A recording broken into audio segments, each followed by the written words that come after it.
تو یہ جو واقعہ سنانے والے تھے نا, انہوں نے مجھے خود بتایا, کہتے میں نے اپنی آنکھوں سے دیکھا کہ گھوڑوں پہ آسمان سے فرشتے نازل ہو رہے ہیں اور ان کے ہاتھ میں بڑی بڑی راڈیں ہیں, گزند ہیں, اور وہ زمین پہ نازل ہو کر انہوں نے ان بلوائیوں کے خلاف حملہ کر دیا, مارا ان کو.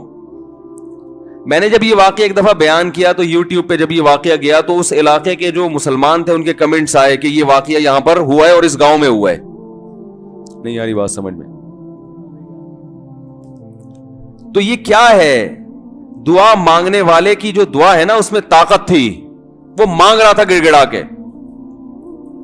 آپ نے دیکھا ہوگا آج کل ہم نماز استسقاء پڑھتے ہیں, بارش پھر بھی نہیں ہوتی. عموماً ایسا ہی چل رہا ہے سسٹم جو چل رہا ہے نا, نماز استسقاء پڑھ رہے ہیں, بارش نہیں ہو رہی, تو اللہ سے اچھی امید رکھتے ہیں کہ قبول ہوتی ہوں گی دعائیں. لیکن پہلے دعائیں نماز استسقاء کی فوراً قبول ہوتی تھی اور ان کا ظاہر بھی قبول ہوتا تھا. یہ ہم نے بھی اپنے بڑوں سے بھی سنا. میری دادی نے, اللہ ان کی مغفرت کرے, خود بتایا, انہوں نے بتایا کہ ہندوستان میں جب بارشیں برسنا ختم ہو جاتی تھی تو مظاہر علوم سے, دیوبند سے علماء کی ایک جماعت نکلتی تھی, سہارنپور سے, اور عورتیں, بچے, مرد, بوڑھے سب ان کے ساتھ نکل کے میدان میں جاتے تھے. خود انہوں نے اپنا واقعہ سنایا, کہہ رہے ہم جاتے تھے میدان میں بوسیدہ کپڑے پہن کے. نماز استسقاء میں یہی ہے نا کہ بوسیدہ کپڑے پہن کے جاؤ, اپنے مواشی کو بھی لے کر جاؤ اور شہر سے باہر جاؤ اور دھوپ میں اللہ سے گڑ گڑا کے دعائیں مانگو. تو کہتے ہیں ہم جب جایا کرتے تھے بارش کی دعا مانگنے کے لیے تو اتنا یقین ہوتا تھا کہ بارش ہوگی کہ تمبو ساتھ لے کر جاتے تھے کہ جب بارش ہوگی نا تو وہاں دیگیں پکیں گی اور کھانا کھایا بھی جائے گا, خوشی میں کھلایا بھی جائے گا. تو وہ کھانے کا سامان گھر سے لے کر جایا کرتے تھے. انہوں نے بتایا کہ ہم نے خود دیکھا ہے کہ نماز استسقاء کے لیے دعائیں ہو رہی ہیں اور آسمان پہ بادل آئے اور بارش برسنا شروع, اور ہم سب کیا کر رہے ہیں؟ تمبو لگا کے کھانا کھا رہے ہیں خوشی میں. یہ میں نے خود سنا. نمازی تھی ماشاءاللہ, پرہیزگار تھی. مولانا عبد الرحیم رائے پوری رحمۃ اللہ علیہ سے بیعت بھی تھی وہ. یہ اس لیے فضائل سنا رہا ہوں کہ بھائی امید ہے کہ انشاءاللہ جھوٹ نہیں بولا ہوگا انہوں نے. وہ جھوٹ کیوں بولیں گی بھائی, ان کو کوئی پیسے مل رہے تھے. یہاں ہمارے پڑوس میں یہی اسی مسجد میں سامنے ایک ڈاکٹر صاحب رہا کرتے تھے, آپ کو معلوم ہوگا. یہاں ایک ڈاکٹر صاحب رہتے تھے نا سامنے والے گھر میں. ان کے والد صاحب بھی بوڑھے آدمی تھے. اللہ تعالیٰ اگر زندہ ہیں تو اور عمر میں برکت دے, انتقال ہو گیا تو اللہ ان کی مغفرت کرے. میرے سے بڑی گپ شپ تھی ان کی. مجھے بس یہ کہتے تھے آپ اتنے پتلے کیوں ہیں؟ اب تو میں تھوڑا موٹا ہو گیا تھا, بہت ہی پتلا تھا. کہہ رہے ہیں آپ مولوی ہو کے اتنے باریک سے کیوں ہیں؟ وہ ایسی گپ شپ میں مذاق کرتے تھے. تھے جڑے ہوتے ہیں نا کچھ زندہ دل قسم کے, لاہور کے تھے, پنجاب کے اصل. تو انہوں نے بھی, ان سے بھی گپ شپ ہوتی تھی. انہوں نے بھی ایسے, میں نے ان کو بتایا کہ ہماری دادی سے ہم نے سنا کہ وہاں ہندوستان میں جب جایا کرتے تھے نماز استسقاء کے لیے تو بارش ہو جاتی تھی. آپ نے کبھی ایسا دیکھا؟ انہوں نے کہا ہم نے خود اپنی آنکھوں سے دیکھا. انہوں نے اپنے 2 واقعات سنائے. ایک انڈیا کا, وہ انڈیا کے پنجاب سے ان کا تعلق تھا. کہنے لگے کہ ایک مرتبہ بارش رک گئی تو ہم بارش کے لیے یعنی دعا مانگنے کے لیے نماز استسقاء کے لیے گھر سے نکلے. سنت یہ ہے کہ نماز استسقاء میں آپ ایک تو آبادی سے دور جائیں, نمبر 2 تھوڑے بوسیدہ کپڑے پہن کے جائیں, سب جائیں, بچے بھی جائیں, عورتیں بھی جائیں, مرد بھی جائیں, بوڑھے بھی جائیں, سب لوگ جائیں, اور بہت لمبی دعا مانگی جائے, بہت اطمینان کے ساتھ دعا مانگی جائے. تو وہ کہتے ہیں کہ ہم جب نکل کے جا رہے تھے تو ہندو یہ کہہ رہے تھے یہ موسلے بارش برسانے جا رہے ہیں. ہندوؤں کو اتنا یقین تھا, موسلے کہتے ہیں نا, موسٹلی ہندو زیادہ تر موسلے ہی کہتے ہیں مسلمانوں. تو کہہ رہے تھے کہ یہ کیا کرنے جا رہے ہیں؟ موسلے بارش برسوانے جا رہے ہیں. کہتے ہیں کہ جب گئے ہیں دعا مانگی ہے, انتہائی شدید گرمی. آج نماز استسقاء بھی ایئر کنڈیشن ہال میں ہوتی ہے, اور توبہ ووبہ کا تو کوئی تصور ہوتا ہی نہیں ہے, کوئی گناہوں سے توبہ بھی کرے. وہ تو یہی ہوتا ہے, اللہ میں پھر فلم دیکھوں گا, جیسی بارش ہوگی تو میں کیا دیکھوں گا جا کے. تو گناہ سے تو قرآن کیا کہتا ہے, یا قوم استغفروا ربکم, گناہوں سے معافی مانگو. یرسل السماء علیکم مدرارا, آسمان سے موسلادھار بارشیں برسائے گا. تو نماز استسقاء کا جو کانسیپٹ تھا وہ یہ تھا کہ آپ اللہ سے اپنے تمام گناہوں کی معافی مانگیں. تو گناہوں کی معافی کا تو ہمارے ذہن میں ہی نہیں ہوتا, اور وہ امام پہ ڈال دیتے ہیں جو بیچارہ دعا مانگ رہا ہے نا کہ اس کی وجہ سے قبول نہیں ہوئی. وہ تو اخلاص سے مانگ رہا ہوتا ہے. مسجد کا امام جو ہے وہ پبلک میں ایسے ایسے ماشاءاللہ بدماشوں کی کثرت ہوتی ہے. کوئی بہن کی وراثت کھا کے بیٹھا ہے, کوئی یتیم کا مال دبا کے بیٹھا ہوا ہے.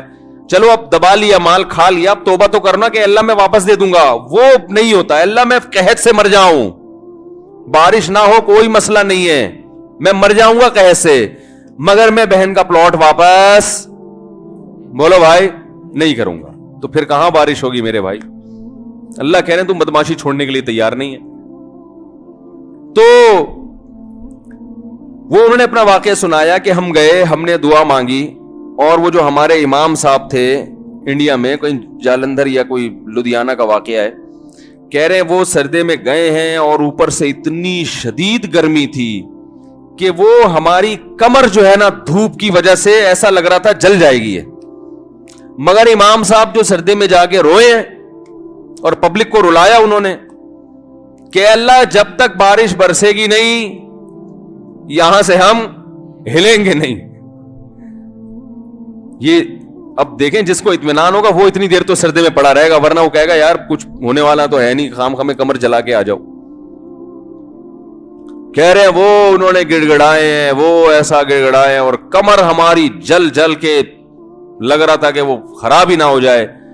اور پھر انہوں نے مجھے اب خود سنایا واقعہ, کہتے ہیں ہم نے دیکھا کچھ دیر ہوئی ہے, اس کے بعد گہرے بادل آئے ہیں اور وہیں بارش برسنا شروع ہو گئی ہے.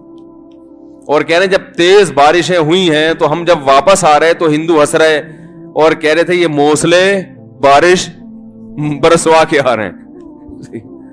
ہندوؤں کو بھی یقین ہوتا تھا یہ موسلے بڑے تیز ہیں. آج کا جو موسلہ ہے میرے بھائی ہم جیسے نالائقوں پر مشتمل ہے, تو پھر ہم اپنی ذمہ داری پوری نہیں کر رہے. اللہ کہتے تمہیں یقین نہیں ہے, تو پتہ نہیں کیا کر رہا ہے, یہاں بیٹھ کے ادھر توجہ. میں تو دیکھا ہے دعا مانگتے مانگتے نا جیب میں چیک کر رہے ہوتے ہیں کتنے پیسے پڑے ہوئے, 5,000 کا تو ہے نا, وہ خراب تو نہیں ہوا, آمین. پھر وہ تھوڑی دیر میں یہاں کھو جائے گا, پھر ادھر کھو جائے گا. 10 کام ہو رہے ہیں, دل نہیں لگ رہا, ایک فارمیلٹی پوری ہو رہی ہے, تو یہ کیسے حساب چلے گا میرے بھائی؟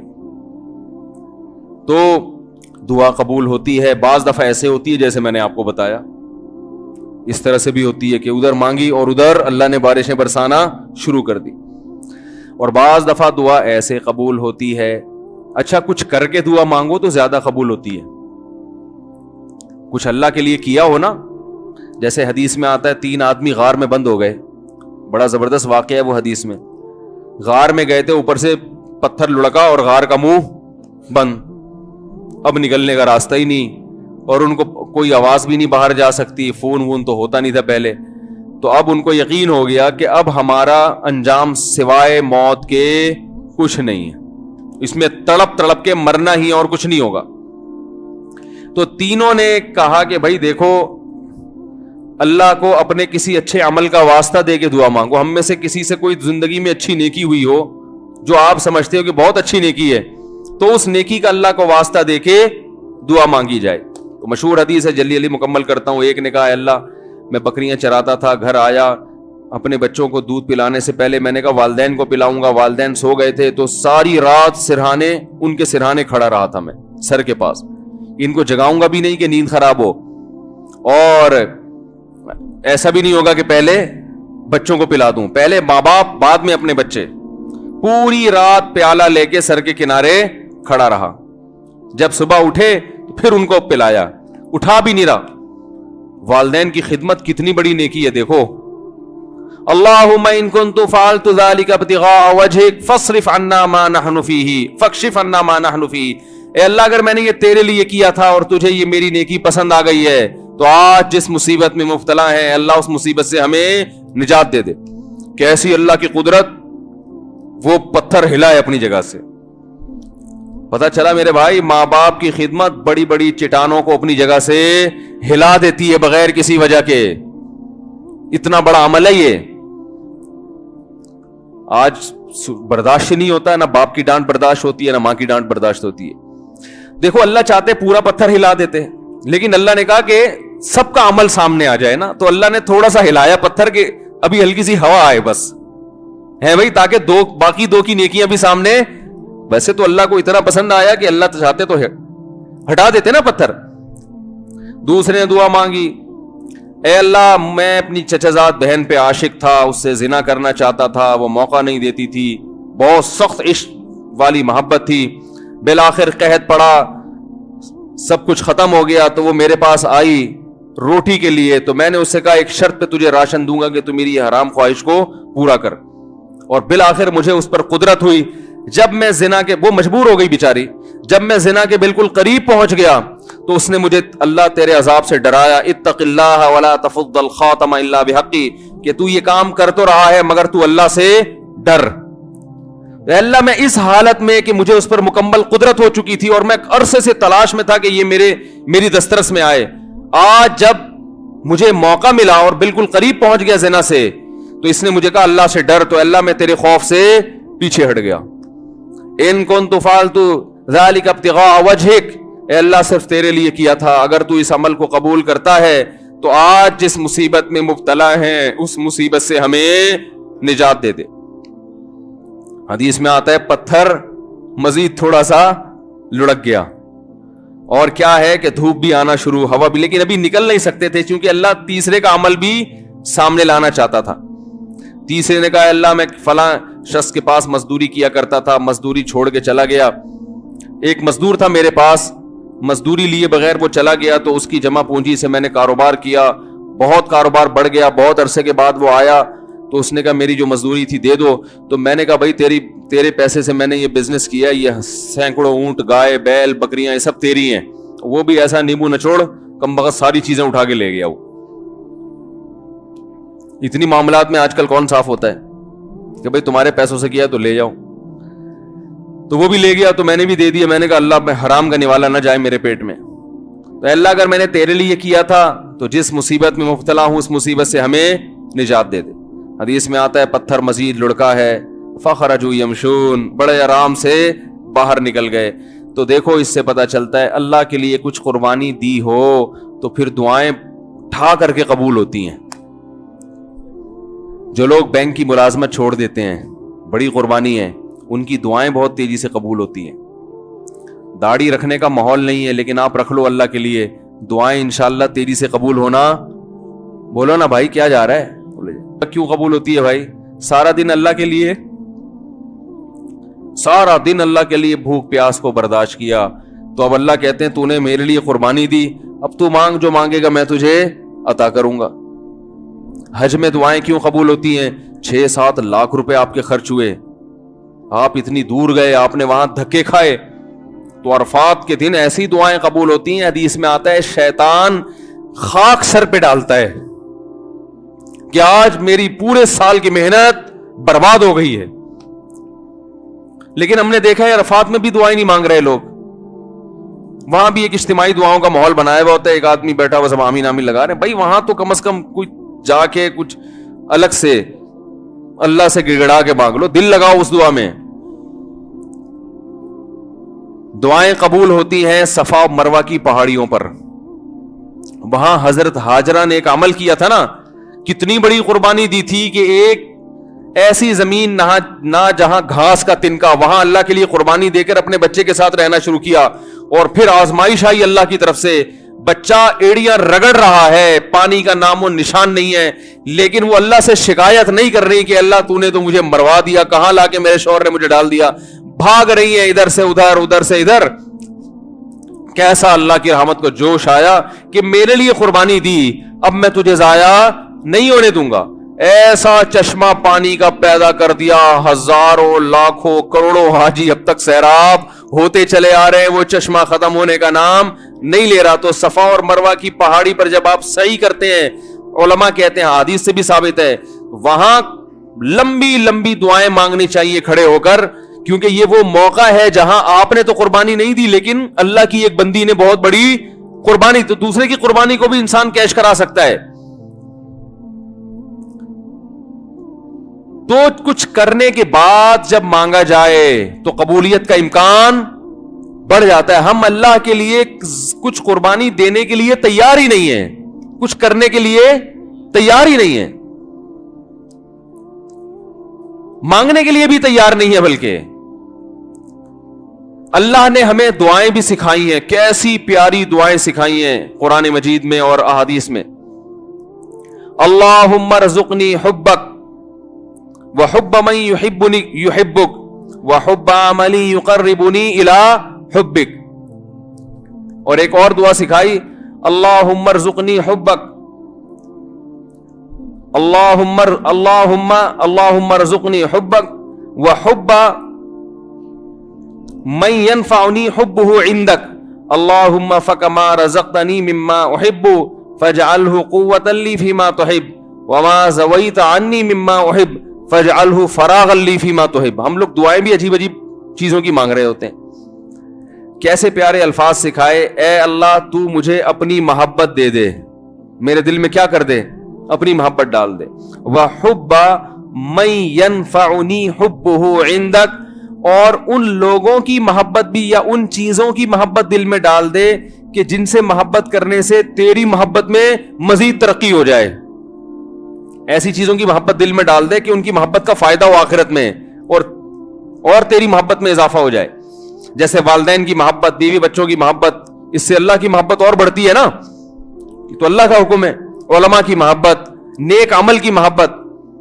اللہم فکما رزقتنی مما احب, اے اللہ تو نے جو مجھے میری محبوب چیزیں عطا کی ہیں تو فاجعلہ قوتا لی فیما تحب, تو ان کو ذریعہ اور وسیلہ بنا دے اپنی محبت میں اضافے کا. یعنی وہ مجھ سے چھیننا نہیں وہ چیزیں, بلکہ ان سے ان کا استعمال اس طرح سے ہونا شروع ہو جائے کہ وہ دین میں اور ترقی کا ذریعہ بننا. جیسے کسی کو اللہ نے مال دیا تو مال سے ہر ایک کو محبت ہوتی ہے, تو یہ مال اور آخرت میں ترقی کا ذریعہ بن جائے. وما زویت عنی مما احب, اور جو میری محبوب چیزیں تو نے مجھے نہیں دی, میں چاہتا تھا لیکن نہیں ملی, تو ان کا نہ ملنا تیری محبت میں ترقی کا ذریعہ بن جائے. کیسے عجیب الفاظ ہیں دیکھو. اور یہ کس نے بتائے؟ ایک امی نے جو نہ لکھنا جانتے اور نہ پڑھنا جانتے ہیں. یہی ہوتا ہے نا, کچھ چیزیں آپ کو مل جائیں گی آپ کی پسند کی, کچھ نہیں ملیں گی. تو اللہ جو پسند کی چیزیں مل گئی ہیں ان سے بھی آخرت میں ترقی ہو جائے, جو نہیں ملی ان کا نہ ملنا آخرت میں ترقی کا ذریعہ بن جائے.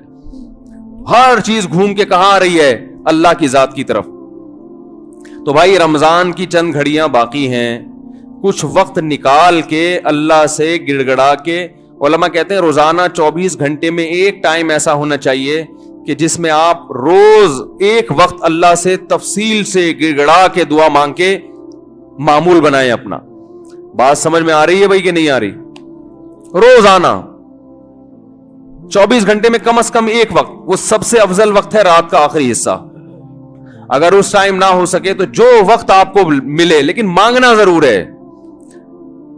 اور یہ یقین کر لینا ہے کہ جس کے سامنے ہاتھ پھیلا رہے ہیں وہ محروم نہیں کرتا. نبی صلی اللہ علیہ وسلم نے فرمایا ان اللہ لا یستحیی, اللہ تعالیٰ کو اس سے حیا آتی ہے, ان یردہما خائبین, کہ جب کوئی بندہ اس کے سامنے ہاتھ پھیلائے تو اللہ اس کو خائب و خاسر واپس لوٹائے. اس بات سے اللہ کو حیا آتی ہے. تو وہ قبول ہوگی, یا تو اللہ وہی چیز عطا کر دیں گے یا اللہ تعالیٰ اس کا کوئی نعم البدل عطا کر دیتے ہیں. وہ نعم البدل عطا ہوتا ہے تو آپ کو وہ چیز نظر نہیں آ رہی ہوتی, نعم البدل کو آپ سمجھتے ہی نہیں کہ یہ نعم البدل ہے. اور بعض دفعہ اللہ ایسا کرتے ہیں کہ جو چیز آپ مانگ رہے ہیں وہ نہیں ملتی, لیکن کوئی مصیبت آنے والی ہوتی ہے جو اللہ آپ سے ٹال دیتے. آپ کہہ رہے ہیں کہ اللہ اس مریض کو شفا دیتے, وہ ٹھیک نہیں ہو رہا, وہ دوسرا بھی مرنے والا تھا, وہ دوسرے پر بیماری حملہ کرنے والی تھی, اللہ نے اس کو حملے سے روک لیا. یہ کتنا بڑا فائدہ ہو گیا. اور بعض دفعہ یہ ہوتا ہے کہ جو چیز آپ مانگ رہے ہیں وہ نہیں ملتی, لیکن اس مانگنے سے جو مقصد تھا وہ مقصد مل جاتا ہے.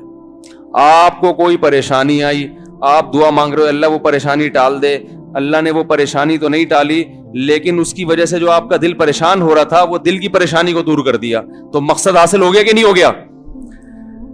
ارے آپ مانگ رہے تھے اللہ غربت دور کر دے, تو غربت کی وجہ سے ٹینشن ہو رہی ہے نا, اللہ نے ٹینشن دور کر دی جو پیسے سے مقصد ہے. ہو غریب مگر مزہ ویسے آ رہا ہے جیسے مالداروں کو آتا ہے. بہت مشکل ہے سمجھانا, کیا کریں یار. ہو غریب مگر اندر سے دل کیا ہو گیا, مالدار ہو گیا. سکون وہ ملے گا جو اللہ نے مالداروں کو بھی عطا نہیں کیا ہوگا, ویسا سکون مل جائے گا آپ. بیماری میں دعا مانگ رہے ہو اللہ شفا دے دے, شفا تو نہیں ملی مگر اسی بیماری پر اطمینان نصیب ہو گیا جو ایک صحت مند آدمی کو ہوتا ہے, صبر نصیب ہو گیا. اور کچھ نہیں تو آخرت کے میں اللہ کے بینک میں یہ دعا کیا ہو جاتی ہے, جمع ہو جاتی ہے, اور آخرت میں اس کا اجر ملے گا. ایک روایت میں آتا ہے جب بندہ دیکھے گا اپنے عمل کو قیامت کے دن, اے اللہ یہ اتنی ساری چیزیں میرے لیے گفٹ, یہ کیا؟ اللہ کہیں گے یہ تیری وہ دعائیں ہیں جو آخرت کے لیے ہم نے اسٹاک کر دی تھیں. وہ کہے گا کاش میری کوئی دعا بھی قبول نہ ہوئی ہوتی. تو میرے بھائی اہل اللہ اس لیے مانگتے ہیں. اور دیکھو ایک آخری بات کہ قبول نہ کرنا کس کا کام ہے؟ اللہ کا. دیکھو جب ہم کوئی بیمار ہوتا ہے تو ہم کہتے ہیں یار اس کو ہاسپٹل میں ایڈمٹ کرواؤ, جو اپنی ذمہ داری ہوتی ہے آپ وہ پوری کرتے ہیں. اب آپ نے جب ڈاکٹروں کے حوالے کر دیا تو ایک تسلی ہو جاتی ہے نا کہ یار ہمارا جو کام تھا ہم نے کر دیا ہے, اب ہم کیا کریں, اب تو ڈاکٹروں کے حوالے ہے, یا وہ علاج کرتے ہیں تو ٹھیک ہے, نہیں کرتے تو اب یہ ان کا ہیڈ ہے کہ ہم کیا کر سکتے ہیں, اب تو تسلی تو ہو جاتی ہے نا. تو مسلمان جب اللہ کے دفتر میں فائل جمع کرا دے, معاملے اٹکے ہوئے آپ نے اللہ کے آفس میں فائل جمع کرا دی کہ میں نے اپنا کام کر لیا, گڑ گڑا کے دعا مانگ لی ہے, تو مسلمان کو بھی ایک تسلی ہو جاتی ہے کہ بھائی اب اللہ کے حوالے ہے, وہ قبول کر لے تو بھی ٹھیک ہے, نہیں کرے تو وہ انشاءاللہ اب فیصلہ کس کے حق میں ہوگا, میرے حق میں, کیونکہ اللہ تعالیٰ ضائع نہیں کرتا اپنے بند. تسلی ہو جاتی ہے کہ اب یہ دعا قبول ہو تو بھی ٹھیک ہے, قبول نہ ہو تو بھی ٹھیک ہے. تو دعا سے مسلمان کو کیا ملتا ہے؟ اطمینان ملتا ہے, سکون ملتا ہے. تو ادعوا ربکم تضرعا وخفیا, اللہ فرماتے ہیں چپکے سے مانگو اور عاجزی اور انکساری کے ساتھ مانگو. اللہ تعالیٰ سے دعا ہے کہ اللہ ہمیں دعاؤں کا مانگنے والا بنا دے. اور سب سے زیادہ پتہ ہے کیا مانگنا ہے رمضان میں؟ ہدایت کی دعا مانگنی ہے. میرے گناہ چھڑوا دے اللہ مجھ سے. لیلۃ القدر میں جو دعا ہے اللہم انک عفو تحب العفو فاعف عنا, اے اللہ معاف کر دے. تو کیا مطلب, کس چیز سے معاف؟ میرے گناہ معاف کر دے. تو مطلب یہ ہے کہ میں آئندہ نہیں کروں گا, معاف کر دے.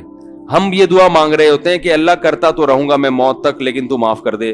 تو ایسا نہیں ہوتا میرے, ایسا کریں گے تو کوئی بھی نہیں آئے گا نا. اب اللہ کی طرف کون آئے گا پھر جب اسی طرح بدماشی میں ہی اللہ خوش ہے؟ تو نہیں خوش ہوتا اللہ تعالیٰ ایسے. تو اللہ سے توبہ کی توفیق مانگی جائے, اللہ میں ان گناہوں کے دلدل میں پھنس چکا ہوں, تو مجھے اس دلدل سے نکال لے. تو یہ بھی زیادہ مانگنی چاہیے دعا. اللہ تعالیٰ ہماری تمام دعاؤں کو, حاجات کو پورا کرے.